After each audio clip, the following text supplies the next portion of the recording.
அன்பை வெளிப்படுத்தும் ஏதாவது கொண்டு வாருங்கள் என்று 4 மாணவிகளை ஆசிரியை அனுப்பினார். திரும்பி வந்த ஒரு மாணவியின் கைகளில் மலர் இருந்தது. இன்னொரு மாணவியிடம் வண்ணத்துப் பூச்சி இருந்தது. மற்றொரு மாணவியிடம் ஒரு குஞ்சு பறவை இருந்தது. முதலில் கிளம்பிப்போன மாணவியோ கடைசியில் வெறுங்கையோடு திரும்பி வந்தாள். ஏன் என்று கேட்டபோது சொன்னாள், நானும் மலரை பார்த்தேன், அழகாயிருந்தது. செடியிலேயே இருக்கட்டும் என்று விட்டுவிட்டேன்.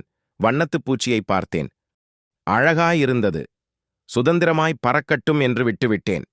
குஞ்சு பறவையை பார்த்தேன், தாய் பறவை தேடுமென்று விட்டுவிட்டேன்.